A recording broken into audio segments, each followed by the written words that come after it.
You're listening to Learn English with Nick. Simple, clear, everyday English. Let's go. Today, I want to talk about food, because food is one of the easiest ways to connect with people. When you share a meal with someone, you don't need perfect English.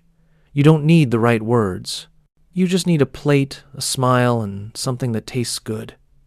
Food makes life simple like that. And for me, food is always connected to memories. When I think about my childhood, I remember the smells from the kitchen, the feeling of waiting for something to finish cooking, and the small excitement that comes when you hear your name because the food is finally ready. Every place I visit teaches me something new about food.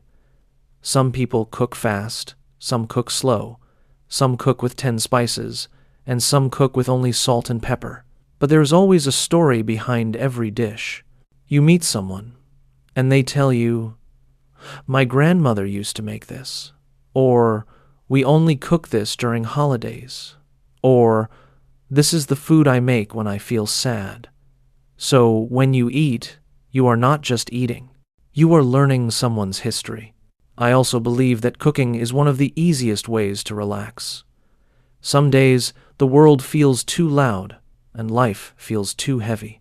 But when you stand in the kitchen, even for 10 minutes, and you cut vegetables or season meat, your mind starts to calm down. It feels like a reset. And you don't need to be a chef.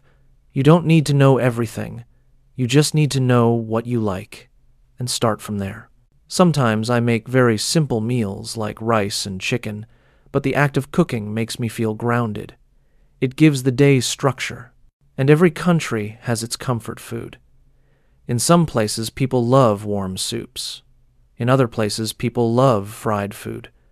And some countries love spicy dishes that make your eyes water. But all of them share one thing: comfort. They remind you of home. For me, comfort food is often the thing I grew up eating, something I didn't think about as a child but now miss when I travel.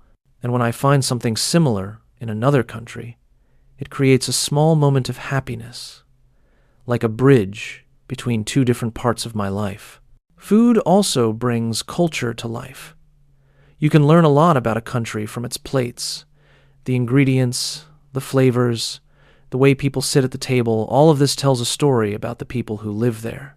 Some cultures eat very slowly and enjoy long conversations during meals. Others eat quickly because life moves fast and they have to rush. Some cultures eat with their hands, some with chopsticks, and some with forks and knives. There is no right way. There is only the way people know, and every way tells you something interesting about the world. Cooking for other people is also one of the simplest ways to show love. You don't need big words or perfect sentences. You just serve them something warm. When someone cooks for me, I always feel cared for, even if the food is simple. And when I cook for others, it makes me feel connected. It is like saying, "Here, I made this for you. I want you to feel comfortable." Food is a quiet language, but everyone understands it. And sometimes, food brings surprises. You try something you think you won't like, and suddenly it becomes your new favorite.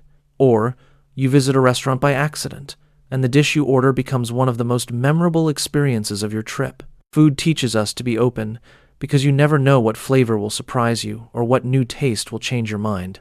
I think that at the end of the day, the nice thing about food is that it brings people together. Even people who don't speak the same language can share a plate. Even people who disagree on everything can sit at the same table and eat. Food is like a bridge that nobody argues with. And maybe that is why I love talking about it. When life feels complicated, food makes it simple again.